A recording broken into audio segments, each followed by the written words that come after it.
Hello दोस्तों, welcome back to my channel current affairs A to Z. यहाँ पे हम लोग current affairs related question answers पर डिस्कस करते हैं और ये है मेरे जुलाई मंथ के करंट अफेयर रिलेटेड शायद आखिरी वीडियो। इसके पहले भी मैंने जुलाई मंथ के करंट अफेयर रिलेटेड कुछ वीडियोस अपने चैनल में अपलोड कर रखे हैं। If you guys want to watch them I will provide the link in the description box. मैं डिस्क्रिप्शन बॉक्स में लिंक प्रोवाइड कर दूंगी। और प्लीज़ ये वीडियो शुरू होने से पहले मैं बता देती हूँ, जो लोग मेरे नए व्यूअर्स हैं और वॉचर्स हैं उनको कि प्लीज़ प्लीज़ प्लीज़ मेरे चैनल को सब्सक्राइब कर देना, इस वीडियो को एक लाइक कर देना, शेयर कर देना ताकि मेरा चैनल और ग्रो हो सके। सब्सक्रिप्शन इज फ्री गाइस, तो प्लीज़ प्लीज़ प्लीज़ दिल खोल के सब्सक्राइब कीजिए। तो चलिए इंट्रो को और ना लंबा करते हुए हम आगे बढ़ते हैं और स्टार्ट करते हैं क्वेश्चन आंसर्स डिस्कस करना। The first question is, recently which Indian temple gets UNESCO's World Heritage Tag? हाल ही में कौन से भारतीय टेम्पल को यूनेस्को का वर्ल्ड हेरिटेज टैग मिला है? इसका आंसर है रामप्पा टेम्पल ऑफ तेलंगाना। तेलंगाना में स्थित रामप्पा टेम्पल को। इसके साथ नोट्स कुछ इस तरह से हैं। Rudreshwara temple also known as Ramappa temple. Rudreshwara temple को रामप्पा टेम्पल के नाम से भी जाना जाता है। Located at Palampet Mulugu district near Warangal in the state of Telangana, जो कि तेलंगाना स्टेट में वरंगल डिस्ट्रिक्ट में मुलुगु पलमपेट के पास स्थित है। In the state of Telangana has made it to the UNESCO world heritage list, और हाल ही में ये यूनेस्को के वर्ल्ड हेरिटेज लिस्ट में शामिल की गई है। The decision was taken at the 44th session of the world heritage committee of UNESCO held on Sunday in China. China में संडे को यूनेस्को की जो वर्ल्ड हेरिटेज कमिटी है उनके द्वारा 44th सेशन के दौरान ये स्थिर किया गया था। The second question is, who is the new CM of Karnataka? Karnataka के नए सीएम कौन बने हैं? इसका आंसर है बसवराज बोम्मई। इसके साथ नोट्स कुछ इस तरह से हैं। BJP leader Basavaraj S Bommai will take oath as the 23rd chief minister of Karnataka. BJP leader Basavaraj S Bommai Karnataka की 23rd चीफ मिनिस्टर के तौर पर अपना शपथ लेंगे। He was the home minister in the B.S. Yediyurappa government and was among the top contenders of the chief minister post. वो B.S. Yediyurappa के government के टाइम पर होम मिनिस्टर हुआ करते थे और वो चीफ मिनिस्टर पोस्ट के लिए टॉप कंटेंडर्स में से एक थे। Governor of Karnataka Thaawarchand Gehlot. Capital of Karnataka Bengaluru. Languages Kannada. Population 6 crore approx. State bird of Karnataka Indian roller. The third question is, who is the new police commissioner of Delhi? Delhi के नए पुलिस कमिश्नर कौन बने हैं? इसका आंसर है राकेश अस्थाना। इसके साथ नोट्स कुछ इस तरह से हैं। Rakesh Asthana was on Tuesday appointed as the New Delhi police commissioner. Rakesh Asthana को ट्यूसडे को न्यू दिल्ली का पुलिस कमिश्नर पद के लिए चुना गया था, रिप्लेसिंग बालाजी श्रीवास्तवा, और उन्होंने बालाजी श्रीवास्तवा को रिप्लेस किया है। Asthana was holding the post of Director General of the Border Security Force, और अस्थाना BSF मतलब बॉर्डर सिक्योरिटी फोर्स के डायरेक्टर जनरल के पद पर काम कर रहे थे। Asthana is a 1984 batch Gujarat cadre IPS officer. Asthana 1984 के Gujarat cadre IPS officer batch में से बिलोंग करते हैं। CM of Delhi Arvind Kejriwal. Governor of Delhi Anil Baijal. Population of Delhi 3 crore approx. State bird of Delhi house sparrow. The fourth question is, what is Pegasus spyware which is in news recently? Pegasus spyware क्या है जो हाल ही में news में आई है? इसका आंसर है Pegasus developed by NSO Group in perhaps the most powerful spyware ever created. Pegasus जो NSO ग्रुप द्वारा डेवलप की गई है वो आज तक की सबसे ज्यादा पावरफुल स्पाईवेयर मानी जाती है। It is design to infiltrate smartphones Android and iOS and turn them into surveillance devices. ये स्मार्टफोन एंड्रॉयड और iOS फोन को इन्फिल्ट्रेट करके इसको एक सर्विलेंस डिवाइस पर तब्दील कर सकता है। The Israeli company however markets it as a tool to track criminals and terrorist in India. Israeli company इसको एक ऐसे डिवाइस के तौर पर मार्केट में बेचना चाहती है, इसके जरिए जो वो कहते हैं इसके जरिए जो क्रिमिनल्स है और जो टेररिस्ट है उनको ट्रैक किया जा सकता है। इंडिया में senior journalist N Ram and Shashi Kumar have approached the supreme court seeking investigation by a sitting और फॉर्मर जज of the court into allegations to use Pegasus spyware for surveillance of journalists, activists and other। पर India में N Ram and Shashi Kumar उन लोग आगे आए हैं या फिर और सुप्रीम कोर्ट से ये दरखास्त किया है कि वो लोग एक इन्वेस्टिगेशन बिठाए और इस बात की पुष्टि करे कि ये स्पाईवेयर को इंडिया के जर्नलिस्ट, एक्टिविस्ट या फिर कुछ और लोगों पर इस्तेमाल नहीं किया जा रहा है। The fifth question is when we celebrated World Hepatitis Day 2021. 2021 में हम लोगों ने कब World Hepatitis Day सेलिब्रेट किया था? इसका आंसर है 28 जुलाई 2021। इसके साथ नोट्स कुछ इस तरह से हैं। World Hepatitis Day is observed each year on 28 July to raise awareness of viral hepatitis and inflammation of the liver that causes severe liver disease and hepatocellular cancer. Hepatitis जो कि एक बहुत ही जानलेवा बीमारी है, उसके प्रति लोगों के मन में, दुनिया भर के लोगों के मन में जागरूकता पैदा करने के लिए वर्ल्ड हेपेटाइटिस डे मनाया जाता है 28 जुलाई को हर साल। हेपेटाइटिस एक लिवर की डिजीज है जिसमें लिवर में एक बहुत ही बुरी तरह का इन्फ्लेमेशन या फिर इन्फेक्शन हो जाता है। This year's theme is hepatitis can't wait, और इस साल हेपेटाइटिस डे का थीम था hepatitis can't wait. The hepatitis B virus was discovered in 1965 by doctor Baruch Blumberg who won the Nobel Prize for his discovery। और ये hepatitis B का virus जो था वो 1965 में डॉक्टर बैरुक ब्लूमबर्ग ने आविष्कार किया था और उनको अपना ये डिस्कवरी की वजह से नोबेल प्राइज भी मिला था। The sixth question is when we celebrated International Tiger Day 2021. हम लोगों ने कब 2021 में इंटरनेशनल टाइगर डे मनाया था? इसका आंसर है 29 जुलाई 2021। इसके साथ नोट्स कुछ इस तरह से हैं। Global tiger day is celebrated every year on July 29th as a way to raise awareness about this magnificent but endangered big cat। हम लोग ये ग्लोबल टाइगर डे 29 जुलाई को हर साल इसलिए मनाते हैं ताकि दुनिया भर के लोगों के मन में इस खतरे में आई और बहुत ही खूबसूरत बड़ी बिल्ली की प्रजाति को बचाने की कोशिश की जा सके।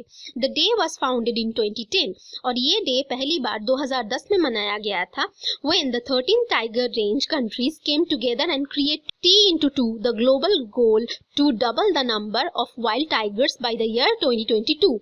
और ये पहली बार इस तरह से शुरुआत की गई थी जब 13 टाइगर रेंज कंट्रीज एक साथ आई थी और वो लोग टाइगर इंटू 2 मींस T*2 ये ग्लोबल इनिशिएटिव लिया था और उन लोगों का गोल ये था कि ईयर 2022 आते आते वो लोग दुनिया भर में टाइगर की जो पॉपुलेशन है उसको डबल करवाएंगे।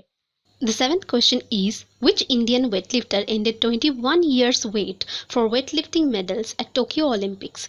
टोक्यो ओलंपिक्स में भारत में मेडल जीतने की सपने को 21 साल बाद कौन से वेटलिफ्टर ने पूरा किया है? इसका आंसर है मीराबाई चानू। इसके साथ नोट्स कुछ इस तरह से हैं। Mirabai Chanu wins India's first medal at Tokyo Olympics 2020। Mirabai Chanu ने इंडिया का पहला वेटलिफ्टिंग मेडल 2020 टोक्यो ओलंपिक्स में जीता है।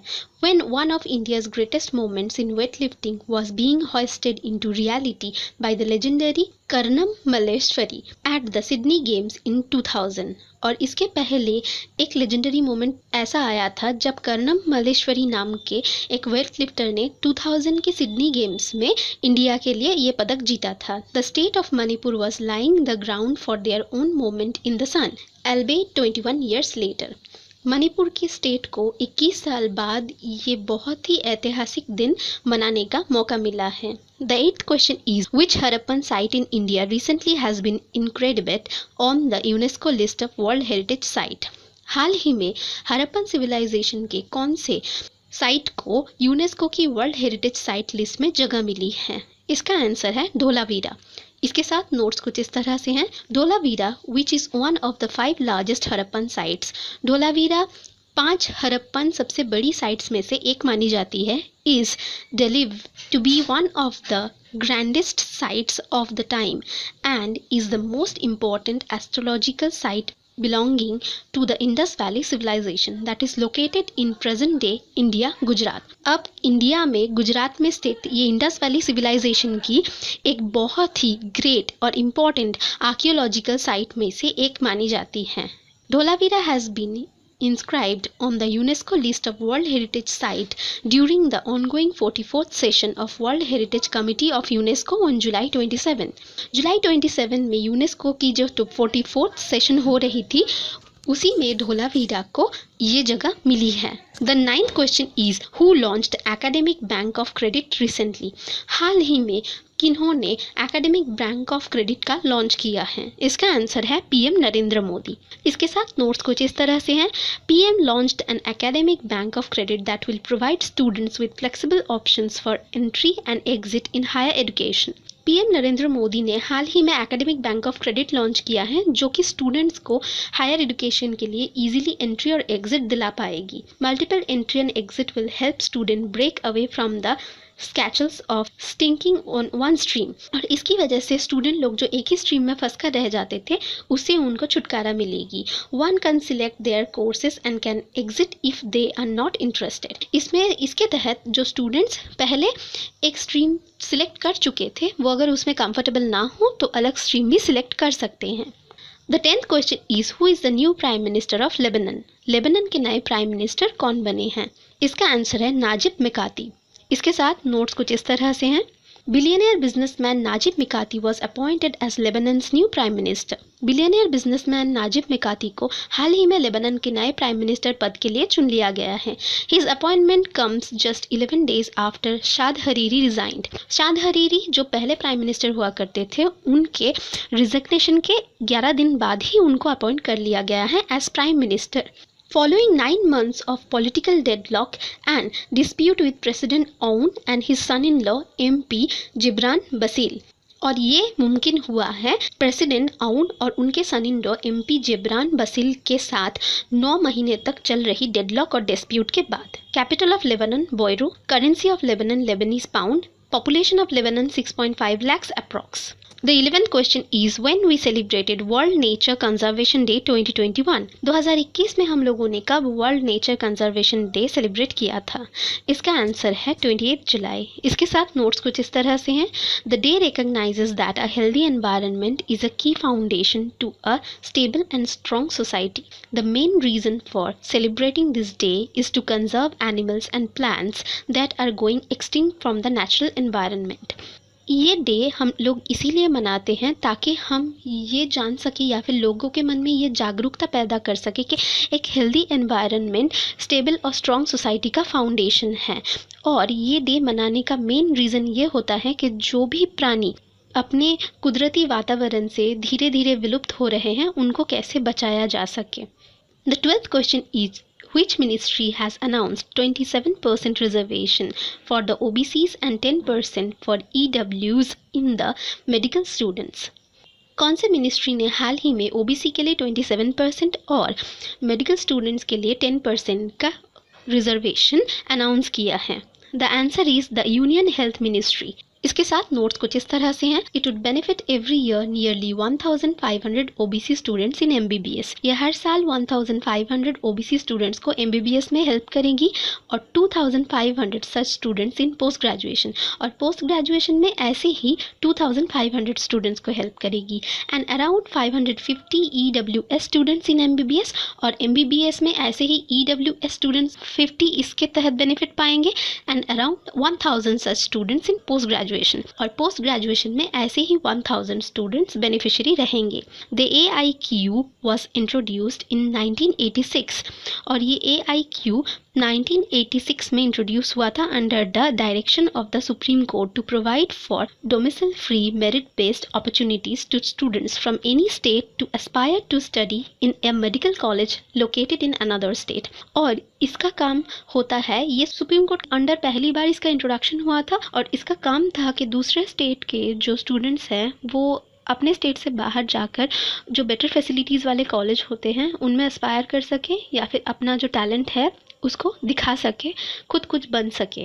The 13th question is recently Indian Russian navies conclude exercise Indra navy in which sea. हाल ही में इंडियन रशियन नेवी ने कौन से सी में एक्सरसाइज इंदिरा नेवी का प्रैक्टिस किया था? इसका आंसर है बाल्टिक सी। इसके साथ नोट्स कुछ इस तरह से हैं।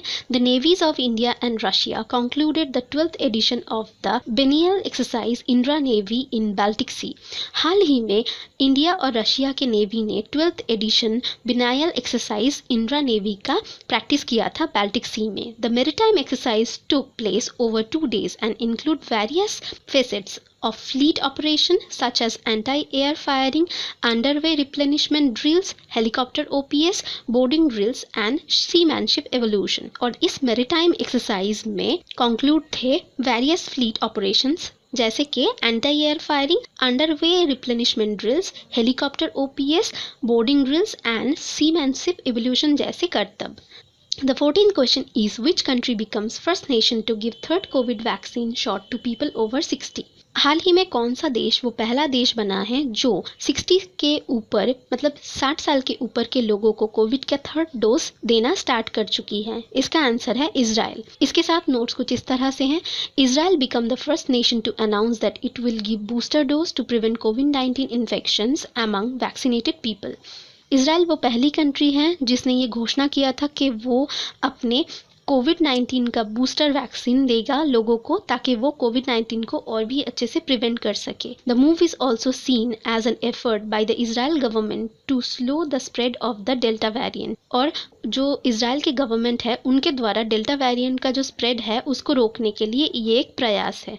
The President of Israel, Isaac Herzog, the capital of Israel, Jerusalem, and the currency of Israel, Israeli shekel. The 15th question is who becomes world's youngest mountaineer climber to scale K2? K2 पर चढ़ने वाला world का सबसे छोटा climber या फिर mountaineer कौन बने हैं?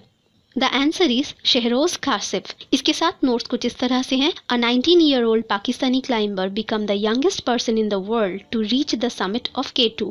K2 के समिट पे पहुंचने वाले 19-year-old पाकिस्तानी क्लाइंबर वो सबसे छोटे माने जा रहे हैं। The second highest peak of the world जो कि दुनिया की सेकेंड हाईएस्ट पीक मानी जाती है। Shehroz Kashif from Lahore achieve the feat of scaling the 8,611 metre high peak with the aid of bottle oxygen. Aid of bottle oxygen के साथ 8,611 मीटर के हाईएस्ट पीक पर चढ़ने वाले लाहौर के शहरोज कासिफ एक बहुत ही उम्दा माउंटेनियर माने जा रहे हैं। तो दोस्तों आज का वीडियो कुछ इस तरह से था। आई होप कि आप लोगों को वीडियो अच्छा लगा हो और आप लोगों ने आखिर तक इस वीडियो को देखा होगा या फिर सुना होगा।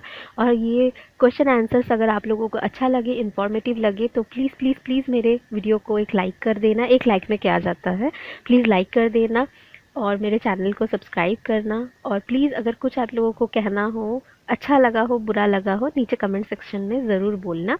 मैं हमेशा जवाब देती रहती हूँ। चलिए आज के लिए ये वीडियो इतना ही, फिर मिलते हैं नेक्स्ट वीडियो में। बाय दोस्तों।